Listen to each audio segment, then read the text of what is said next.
પાટણ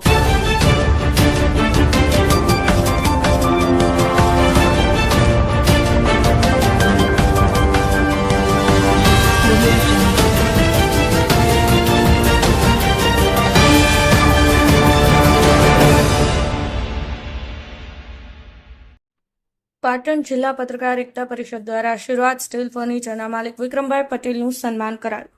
ચાણસ્મા શહેરની અંદર ગત રવિવારના દિવસે ચાણસ્મા શહેર ખાતે આવેલ સરદાર ચોકની અંદર પાણીની પરબ ખુલ્લી મૂકવામાં આવી તથા ચકલી માળા તેમજ પક્ષીઓ માટે પાણીના કુંડાનું વિતરણ કરવામાં આવ્યું.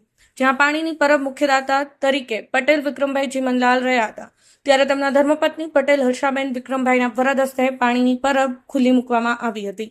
ત્યારે જે પરિવાર પાણીની પરબના સ્ટેન્ડના મુખ્યદાતા હોય, જેના અનુસંધાને આજ રોજ પાટણ જિલ્લા પત્રકાર એકતા પરિષદના હોદ્દેદારો દ્વારા તેમને સન્માનપત્ર તથા મોમેન્ટો આપી તેઓનું સન્માન કરવામાં આવ્યું હતું.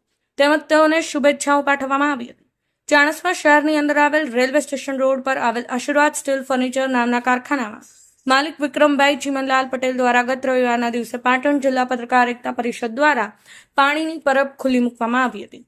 જેમાં પાણીની પરબના સ્ટેન્ડના દાતા તરીકે તેઓના ધર્મપત્ની હર્ષાબેન વિક્રમભાઈ પટેલ રહ્યા હતા.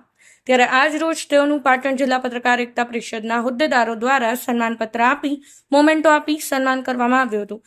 તેઓ દ્વારા કરવામાં આવેલા સેવા કાર્યને બિરદાવ્યું હતું. વસંતભાઈ પંચાલ, પાટણ ન્યૂઝ 24.